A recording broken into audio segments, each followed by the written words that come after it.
एक चमकदार हरे जंगल में, जिसे सिंगिंग फॉरेस्ट, गाने वाला जंगल कहा जाता था, हर सुबह संगीत से शुरू होती थी। ऊंचे ऊंचे पेड़ नर्तकों की तरह झूमते थे, नदी धीरे धीरे गुनगुनाती थी, और सबसे बढ़कर पक्षियों की मधुर आवाजें पूरे जंगल को जीवंत बना देती थीं। हर पक्षी की अपनी अलग धुन थी, और सब मिलकर जंगल को खुशियों से भर देते थे।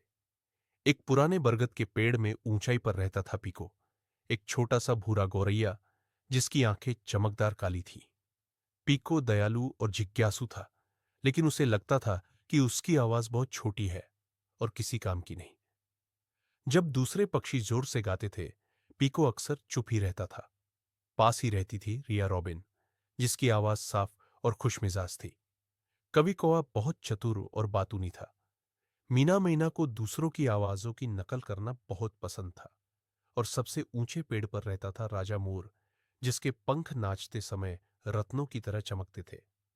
हर साल वसंत ऋतु की शुरुआत पर सिंगिंग फॉरेस्ट में महान वन संगीत समारोह होता था। सभी जानवर इसे सुनने आते थे। पक्षी कई दिनों तक अभ्यास करते थे, और पूरे जंगल में उत्साह छाया रहता था। लेकिन एक सुबह कुछ अजीब हुआ। जंगल जागा, खामोश। न कोई गीत, न कोई चहचहाहट, न कोई संगीत। पक्षी घबराकर अपने घोंसलों से बाहर आए। रिया ने गाने की कोशिश की, लेकिन बस एक कर्कश आवाज निकली। मीना ने चोंच खोली, पर आवाज ही नहीं आई। यहां तक कि राजा मोर भी अपनी गर्व भरी पुकार नहीं निकाल पाया। अरे नहीं, कवि चिल्लाया, हमारी आवाजें गायब हो गई हैं। सब पक्षी नदी के पास इकट्ठा होकर बात करने लगे। कोई डरा हुआ था, कोई नाराज, और कोई बहुत उदास। अब हम महान वन संगीत समारोह कैसे करेंगे? रिया ने पूछा। हमें पता लगाना होगा कि यह सब क्यों हुआ, राजा ने गंभीरता से कहा। तभी एक बुद्धिमान बूढ़े उल्लू गुरुजी अपने खोखले पेड़ से उड़कर नीचे आए। मुझे लगता है जंगल बीमार है, गुरुजी ने शांति से कहा। पुराना विंड बेल फूल, जो तुम्हारे गीतों को फैलाने में मदद करता है, खिलना बंद हो गया है। उसके बिना तुम्हारी आवाजें दूर तक नहीं जा सकती। वह कहाँ है? मीना ने पूछा। साइलेंट ग्रो के गहरे हिस्से में, गुरुजी बोले, लेकिन वहां जाने का रास्ता मुश्किल है। पक्षी घबराकर एक दूसरे को देखने लगे।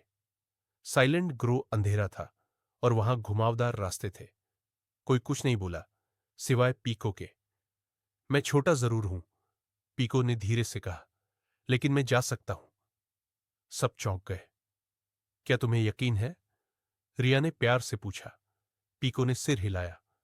मैं ध्यान से सुनता हूं, और रास्ते मुझे याद रहते हैं। और इस तरह पीको अपनी यात्रा पर निकल पड़ा। वह नीचे नीचे उड़ता गया और ध्यान से रास्ता देखता रहा।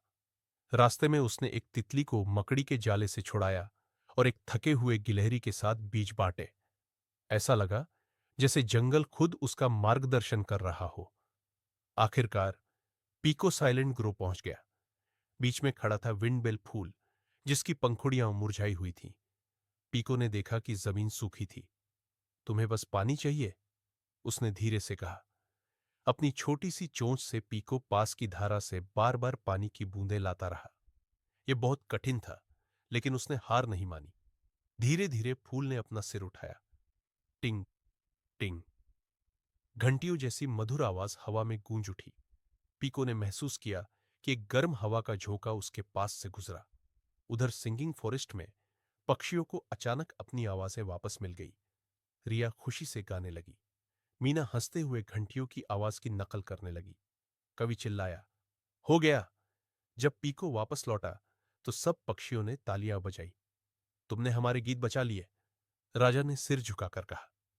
उस शाम महान वन संगीत समारोह पहले से भी ज्यादा सुंदर था, और इस बार पीको भी गाया। उसकी आवाज कोमल थी, लेकिन बहुत दूर तक पहुंची। उस दिन से पीको ने एक जरूरी बात सीख ली।